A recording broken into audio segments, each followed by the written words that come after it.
2 años y 17 días después, el gobierno le puso fin a la emergencia sanitaria. Las 10 semanas consecutivas de caída de casos positivos, sumado a los 38 casos de personas internadas en cuidados intensivos y al alto porcentaje de vacunación en nuestro país, llevaron a que las autoridades tomaran esta determinación. En estos 2 años, 7.169 personas perdieron la vida en nuestro país. Ahora bien, ¿qué aprendimos en este lapso? ¿Cómo deberíamos seguir adelante? ¿Y qué pasará con nuestros científicos? Son algunos de los temas que trataremos esta noche. Bienvenidas, bienvenidos. Así comienza el lado B. Declarar en forma preventiva la emergencia sanitaria. En segunda instancia, vamos a proceder a un cierre parcial de fronteras, implicando esto una cuarentena obligatoria para aquellos pasajeros provenientes de países declarados de riesgo o sintomáticos. Internamente hemos decidido la suspensión de todos los espectáculos públicos. Tenemos prevista la suspensión del control de asistencia en todos los niveles de enseñanza pública y privada. Mientras estábamos en la conferencia de prensa hace unos minutos, a las 20:10, falleció el primer contagiado por coronavirus en la Asociación Española, 71 años, el profesor, amigo, Rodolfo González Resort. Hoy hace un año que con ustedes hablábamos de la famosa cuarentena obligatoria. Era un lunes 23 de marzo, cuando el gobierno decidió no confinar al pueblo uruguayo. En Uruguay la campaña de vacunación avanza al parecer bastante bien. Sin embargo, las cifras de contagios y muertes por coronavirus se dispararon esta semana, llegando a registrarse el miércoles 3.935 contagios y 40 muertes en 24 horas. Luego de tener la cantidad de vacunas que tenemos con 84, casi 85% con primeras dosis, 80% con segundas dosis, 64% con terceras dosis, es el momento de dar ese cambio cualitativo, pero absolutamente necesario hacer la normalización.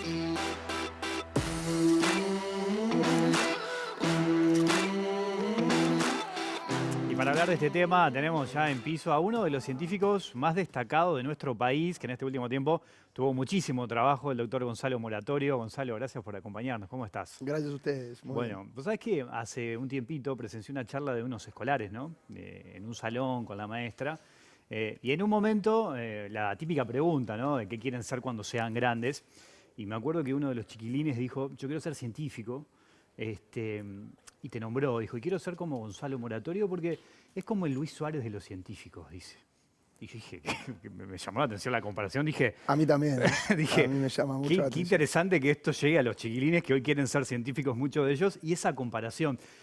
¿Te cambió la vida esta pandemia en el sentido de que seguramente debes tener reconocimiento en la calle y que te paren, te saluden o te agradezcan también por todo lo que has hecho? ¿Te ha pasado eso? Sí, por supuesto. Me pasó de eso y me pasó de lo otro también. La exposición tiene esas dos caras y por eso es que también tengo otros temas que, bueno, lamentablemente están en el terreno judicial, otros momentos que no fueron para nada gratos de parte de gente que, bueno, que no le gustó la comunicación o las sugerencias, las recomendaciones que dimos durante toda la misma basados en evidencia científica.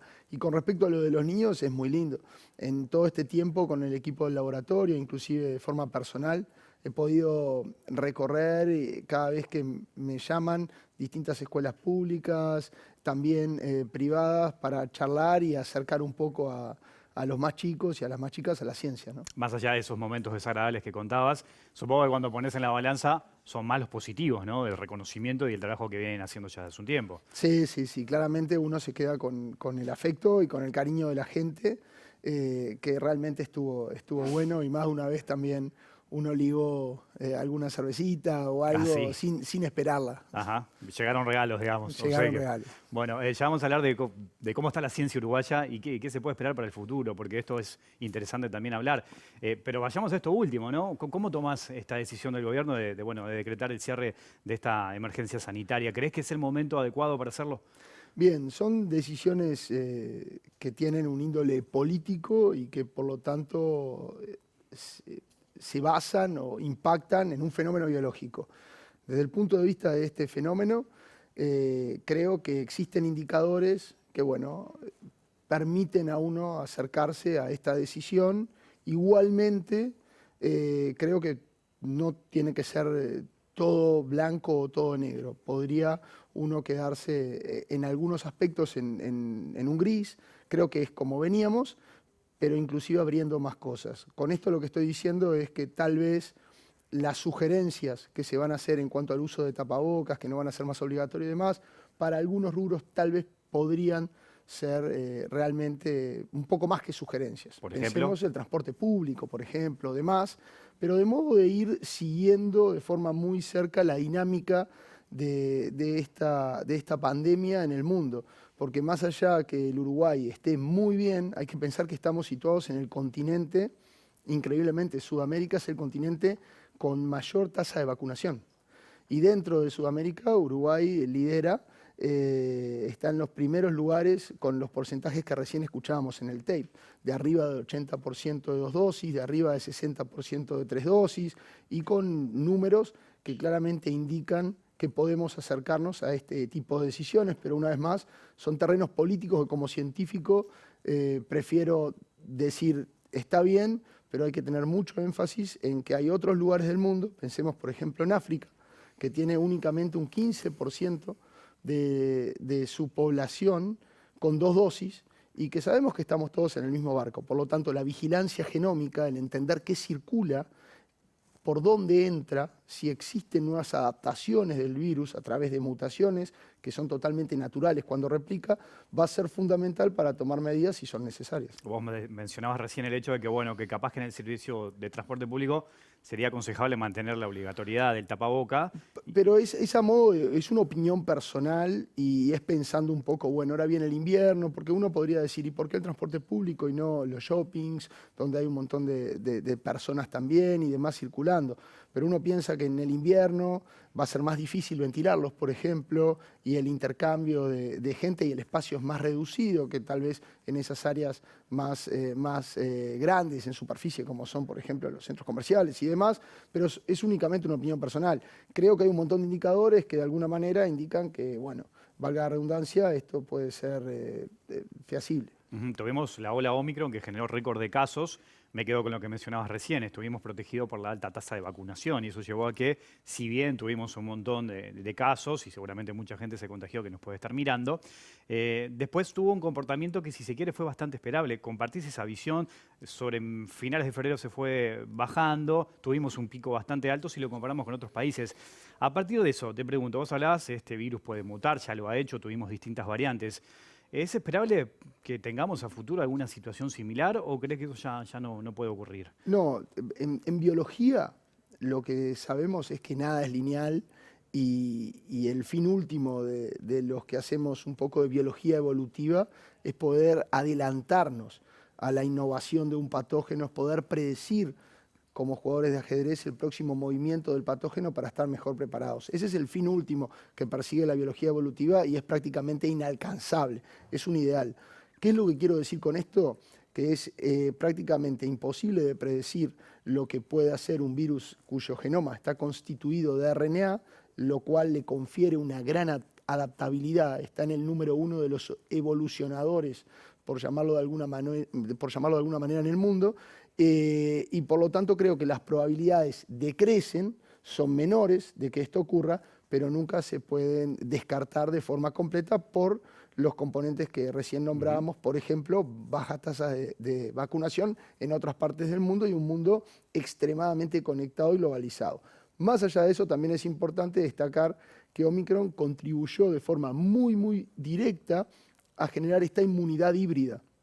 Una inmunidad en donde todos los que teníamos el régimen de vacunación, o la gran mayoría de nosotros, hay que pensar que el Uruguay registra cerca de 1 millón de casos, si no me equivoco, más de 900.000 casos registrados, o sea que esto claramente es por arriba, hay que pensar en la fracción de asintomáticos que tal vez nunca se enteraron que tuvieron el virus, más el componente de generación de defensas de las vacunas confiere una inmunidad muy robusta que más que a Omicron nos hizo aguantar mucho una variante mucho más agresiva y que prácticamente no la sentimos en Uruguay, que fue Delta. Ajá. Pero todo esto contribuye a este escenario en donde se toman decisiones netamente políticas. Claro. En ese sentido, ¿cómo estás viendo el comportamiento del virus a nivel general en el mundo? ¿Hay algunas señales de preocupación en este momento? Por momento las hubo cuando una prima hermana de Omicron en algunas localidades que tal vez levantaron de forma muy abrupta, muy rápida las restricciones, empezaron a aumentar los números de casos y con eso también conllevando un aumento de números de hospitalizaciones y demás, que es una variante llamada BA2, pero que también se la conoce dentro del nombre de Omicron, ya que está muy cercana, muy parecida genéticamente para que la audiencia entienda, pero luego hoy parece de alguna manera en estos países haberse controlado la situación. Y claramente esta variante impactó de forma más profunda, por decirlo de alguna manera, en países, tal vez países muy prósperos, por llamarlos así, como Alemania, como Dinamarca y demás, pero que tenían otras tasas de vacunación, que cuando lo comparamos a países no tan prósperos en cuanto a su PBI y demás, como España y Portugal, la misma no pudo entrar con la fuerza que entró, por ejemplo, en esta localidad de Escandinavia. A partir de este momento, además de eso que mencionábamos recién del tapaboca, ¿qué otras cosas deberíamos tener en cuenta? Por ejemplo, desde este momento en que se levanta la emergencia sanitaria. ¿Qué recomendás, por ejemplo? Recomendar que cuando una persona siente alguno de estos síntomas, automáticamente, como ha sido sugerido por el Ministerio de Salud Pública, utilice el tapabocas, ¿no? Hay que pensar que el tapabocas en otras culturas, y eso lo sabemos porque estamos aburridos de ver, por ejemplo, videos de Asia y demás, es una herramienta que se usa ya de forma cotidiana en las mismas. Entonces, al primer síntoma, utilizar el tapabocas, recordar que si estamos en lugares muy aglomerados y cerrados, también es bueno utilizar el tapaboca, recordar que es importante la ventilación en todos estos lugares y bueno, porque hay algo que es evidente y es que poco a poco tenemos, como venimos haciendo, que seguir aprendiendo a convivir con el virus. Esto es lo que nos queda. Llegó para quedarse en ese sentido. Llegó para quedarse por ahora, sin lugar a duda, y claramente hay que ver cómo esta pandemia poco a poco pasará a su fase de endemia, lo cual aún no se puede decir que esto sea el momento que vivimos, ¿no? Pensaba en el tapaboca y también, y mencionabas recién el frío que se viene, Gonzalo, también el invierno, y también nos sirve para eso, también por la cantidad de enfermedades infecciosas que tenemos respiratorias en esta época del año. O sea, es una protección más que recomendable la de tapaboca en este momento. Más que recomendable, y los números, una vez más, si vamos a la ciencia, los números hablan por sí solos. Los años que hubieron menor número de casos de infecciones respiratorias comunes, como ser de influenza o de otro virus, que es muy importante en lo que es la niñez y sobre todo los recién nacidos, como el virus respiratorio sincitial, fueron esos años de principio de pandemia, el 2020, en donde prácticamente no se registraron, mostrando una gran, de alguna manera, ventaja otorgada por el uso de tapabocas. Recién hablábamos de que, bueno, que el virus llegó como para quedarse. Hay personas que ya se han dado la cuarta dosis, por ejemplo, de la vacuna, y en ese sentido la vacuna también llegó para quedarse, y lo planteo en régimen anual quizás, como puede ser la vacuna de la gripe. ¿Podemos llegar a ir a ese sistema también? Puede llegar a ser un escenario para eso, a diferencia de la vacuna de la gripe, es que se estudia la estirpe circulante, ya que la misma cambia mediante otros mecanismos, además de la mutación. El virus de la gripe es como un virus que tiene 8 piezas y esas 8 piezas se pueden reordenar y mezclar con otros virus de la gripe que circulan, por ejemplo, en cerdos o en aves, y por lo tanto hay que tener muy presente cuál es la cepa de este reordenamiento de estos 8 segmentos que va a circular en el invierno en el hemisferio sur para diseñar las vacunas contra el mismo. En el caso del SARS-CoV-2, esto va a ser necesario siempre y cuando el mismo cambie lo suficiente para hacer una actualización de las vacunas, ya que tenemos que recordar que todas las vacunas que tenemos hoy en día están diseñadas y basadas en una cepa, en un linaje que está extinto, que es el linaje Wuhan, que ocurre en China, y han mostrado ser muy, pero muy eficientes, seguras y efectivas contra todas las diferentes variantes que luego se generan. En ese sentido, ¿no? A nivel general, ¿cómo has visto la respuesta de las vacunas? Porque hubo varias, hay varias de hecho, y siempre esta amenaza de las nuevas variantes, siempre la pregunta era, bueno, ¿cómo van a responder las vacunas? Que hasta ahora, vos me podrás decir, pero la respuesta ha sido bastante buena. En este tiempo también existe la posibilidad de ir ajustando las vacunas para eso mismo, para abrir el abanico ante posibles nuevas amenazas. Exacto. En este tiempo estamos mucho mejor preparados y hay que pensar que además de las vacunas, el desarrollo de, por ejemplo, drogas antivirales, ¿no, verdad?, por parte de distintas farmacéuticas también llegan. El problema de esto es que es más difícil escalar, aunque uno no lo crea, la producción de los antivirales sí que de las vacunas. Y por lo tanto, los mismos van a servir y sirven hoy en día, inclusive algunos son diseñados para aquellas personas que tienen un sistema inmunológico muy, muy deprimido y por lo tanto las vacunas no son suficientes y mediante un cóctel que se llama de anticuerpos sí, específicos monoclonales, los mismos pueden resistir a una infección si están enfermos. Pero son también otros jugadores que van a llegar y también posiblemente el desarrollo de otro tipo de inmunización a través de vacunas que ataque principalmente a la vía nasal, al tracto respiratorio superior, de manera de disminuir el contagio. Porque estas vacunas, al final del día, funcionaron dentro de todo como lo más importante, que es un cinturón de seguridad. Esto quiere decir que si yo colisiono, no, voy a tener muchísimo menos chance de salir despedido del auto y fallecer, pero sí me puedo contagiar y por lo tanto transmitir el virus, lo que vendría a ser en esta metáfora representado por una fractura o algo por el estilo. Entonces las vacunas salvan vidas, las vacunas junto a otros elementos como el agua potable, las vacunas junto a otros elementos posteriores en la historia de la humanidad como los antibióticos, son en gran parte los responsables de aumentar la esperanza de vida de forma muy importante de hombres y mujeres. Que fue un gran desafío, ¿no? Porque las vacunas se tuvieron que hacer en tiempo récord. Quizás adelantando los procesos habituales y normales de las vacunas para otro tipo de tema, de enfermedades. En este caso, se tuvo que salir a la cancha prácticamente a tratar de hacerlas, ¿no? Salir a la cancha innovando con tecnología que tenía décadas de investigación muy sólida, muy robusta, investigación básica. Lo importante que es hacer investigación guiada por curiosidad, sin ningún fin, que es lo que al final del día termina transformándose en una aplicación, en algo traslacional, como lo llamamos desde la ciencia, para poder ser utilizado y de esta manera también actualizado, si es necesario, como decíamos, gracias a una tecnología muy, pero muy fácil de cambiar y de manufacturar, y la cual es independiente de algunos elementos que son muy costosos a la hora de hacer vacunas. Bien, te propongo hacer una pausa y después me gustaría hablar de cómo está la ciencia uruguaya y qué podemos esperar para el futuro también, porque fue un gran desafío para las y los científicos uruguayos tener que encarar la pandemia de la noche a la mañana y tener que hacerlo, a veces con recursos, a veces con no, pero me parece que es un punto de partida interesante para charlar cómo estamos parados también. En unos minutos seguimos, ¿te parece? Con mucho gusto. Nosotros hacemos la pausa, ustedes se quedan en la pantalla de TV Ciudad, ya sigue el lado B.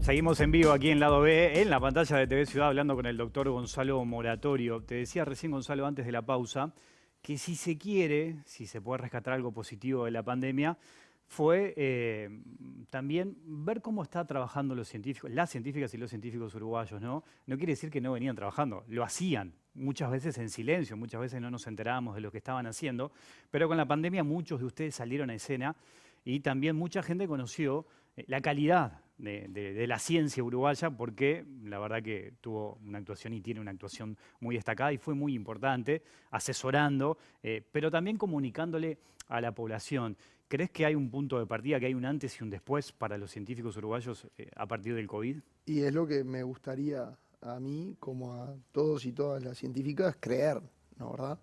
Que fue un punto de quiebre y que es importante entender que el Uruguay tiene un sistema científico chico, humilde, históricamente de alguna manera desatendido y que el impacto que este sistema científico, como hacen en otros países, puede dar a la sociedad, porque al final del día la ciencia lo que busca es eso, es mejorar la calidad de vida de la sociedad. Al final del día, en una era en la cual la economía inclusive está basada en la generación de conocimiento, que se llama la economía del conocimiento, el poder desarrollar, el poder innovar, el poder exportar know-how, conocimiento, y el poder hacer que todos los sectores productivos de alguna manera piensen en cómo hacer más sustentable, más eficiente sus procesos, es lo que buscamos a través de la ciencia. Recién hablamos y analizamos decisiones políticas, ¿no? Esto que pasó ayer fue una decisión política. El gobierno en su momento, cuando decretó la emergencia sanitaria, también creó el GACH, ¿no? Los científicos que estuvieron asesorándolo. A veces el gobierno tomaba las sugerencias, otras no. Pero estamos hablando de decisiones políticas. Y para que la ciencia pueda avanzar y pueda seguir trabajando y cuente con recursos, precisa del compromiso político también. En ese sentido, ¿vos ves que hoy nuestra clase política está comprometida con la ciencia? Por ahora no. Por ahora no. Al menos señales no ha habido. Y esto independientemente del gobierno de turno.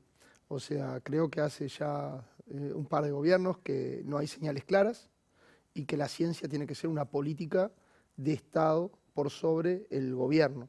Y creo que todos los elementos generados durante esta emergencia, en donde claramente había que acudir únicamente al sistema científico para entender un fenómeno que desconocíamos, tanto nosotros como el resto del mundo, es un excelente punto de partida para pensar lo que se puede hacer si ponemos más ciencia para que la audiencia entienda en todas las cosas que hacemos. ¿Por ejemplo? Por ejemplo, pensar en lo que fue, si pensamos en lo que fue la tecnificación de la matriz energética, ¿no? El cambio de la matriz energética. Eso ya se ve el impacto. Ahora pensemos si determinados, por ejemplo, compañías o entes, porque hay que pensar que acá no es únicamente el sector público, ¿no? Hay que incentivar muy fuertemente al sector privado a creer, a innovar y a generar ecosistemas, por ejemplo, de startups biotecnológicas que produzcan conocimiento. Pero ahora pensemos que ponemos más innovación, más investigación y más desarrollo en procesos que tiene, por ejemplo, Conaprole, para intentar resolver problemas importantes del agro, como pueden ser virus que afectan a la lechería, el virus de la leucosis bovina, como puede ser la mosca de la bichera, como puede ser, por dar un ejemplo, en lo rural, ¿sí? Cómo podemos hacer más eficiente el trabajo que se hace con el cuero, cómo podemos hacer inclusive más eficiente los diagnósticos que damos en salud y en salud pública, cómo podemos extender estos conocimientos que son de biología molecular al interior del país para mañana cuando, por ejemplo, impacte un virus transmitido por un mosquito, como puede ser Zika, dengue o chikungunya, pueda hacerse el diagnóstico en un hospital de, digamos, una capital del interior y no necesariamente llegar hasta Montevideo. O sea, creo que a partir de lo que es la ciencia, cómo pueden aplicar matemáticos y físicos modelos que utilizan para entender cosas abstractas o inclusive el universo en lo que son datos masivos que hoy generamos como sociedad para entender, para buscar patrones que nos ayuden a tomar mejores decisiones con respecto al impacto del clima, al impacto de corrientes. Las aplicaciones son infinitas. Es tan sencillo como entender que la ciencia está en todo y forma parte de nuestra vida, ¿no? Claramente. Y de la rutina. Claramente. Y creo que en gran parte el mundo también empezó a dar señales en tanto países no prósperos y prósperos de que todos luego de la pandemia se comprometieron a intentar impulsar, desarrollar y mejorar los sistemas científicos. Y una vez más, no únicamente desde el punto de vista público, sino teniendo estrategias como las hubo para el software, por ejemplo, exonerando de impuestos, como las hubo para las energías, cuando alguien ponía una energía renovable, energía solar, energía... Bueno, para incentivar al sector privado a desarrollar, a plantear departamentos de innovación, de desarrollo en los distintos rubros para mejorar los mismos. ¿Qué pasa con los recursos para la ciencia uruguaya? Bueno, si pensamos en los recursos económicos, estos son muy acotados. lamentablemente, son demasiado acotados para lo que hoy es hacer, por ejemplo, ciencias de la vida, ¿sí? Y si pensamos en los recursos humanos, ahí somos muy ricos, porque hemos demostrado tener un capital muy grande y por sobre todo tenemos que proteger a los jóvenes que están haciendo, por ejemplo, una maestría en biología celular y molecular o un doctorado en matemática y demás, y que luego de formarse a través de becas que tienen un costo muy grande para el Estado, para todos nosotros como sociedad, luego no podemos continuar o ayudar a que los mismos se inserten y puedan aplicar sus conocimientos para mejorar, como te decía, en gran parte problemas cotidianos. Por lo tanto, exportamos recursos que son muy costosos, exportamos muchas veces doctores que se van a hacer postdoctorados al exterior y luego son muy, pero muy requeridos por economías o países muy ávidos de este conocimiento y se quedan en el exterior. Con esto no quiero decir que todos los científicos tienen que quedar, con esto no quiero decir que salir está mal, salir está bien.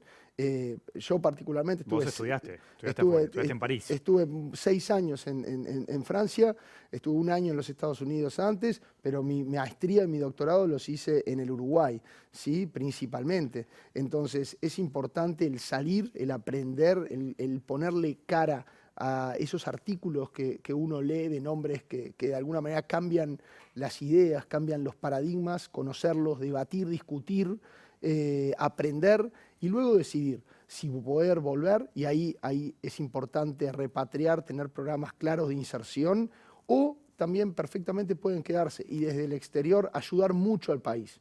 También eso es importante. Pensemos en países como Israel, en donde su diáspora es fundamental para la economía. ¿Cuánto juegan los integrantes o los judíos de Israel viviendo fuera de Israel para Israel? Bueno, creo que muchas veces hablábamos de esto con el embajador uruguayo durante mi tiempo en Francia, Guillermo Dillero, que también fue el primer director del Pasteur, de hacer jugar este departamento 20, número 20, de uruguayos en todo el mundo para poder impulsar la economía y la generación de conocimiento en Uruguay. En esta última respuesta tocaste un montón de temas interesantes, ¿no? Hablaste de la formación de los jóvenes.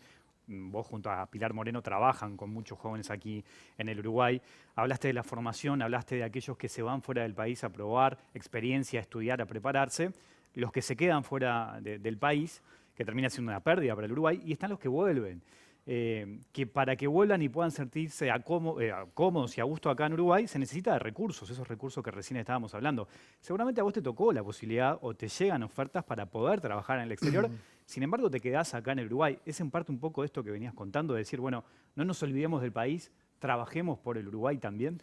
En parte sí, y también creo que es muy personal. Aquellos que se quedan en el exterior, como te dije, no necesariamente es una pérdida, pueden ser inclusive hasta más importantes, trabajando y, por ejemplo, recibiendo estudiantes uruguayos para que se formen, dándoles lugar, abriéndoles las puertas e inclusive colaborando y teniendo proyectos de diferentes países en conjunto. Pero claramente a mí lo que me pasó fue que siempre supe que quería volver y estar en Uruguay. Y fui afortunado porque como profesor, hoy profesor agregado de la Universidad de la República, la Facultad de Ciencias, la Universidad de la República, me esperó. Me concedió ese tiempo de manera de poder ir y volver, y cuando aterricé yo tenía un cargo y tenía un lugar donde desempeñarme. Luego, más adelante, concursé para obtener un espacio, o sea, mi laboratorio, en el Instituto Pasteur de Montevideo. Ajá. Pero principalmente el retorno fue gracias al cargo universitario que tenía y cómo la UDELAR me esperó confiando que, bueno, que iba a volver. Ya en el final, Gonzalo, ¿pensás que a partir de todo esto que le aportó la ciencia uruguaya al país, se pueden llegar a obtener más recursos a futuro? Y yo espero.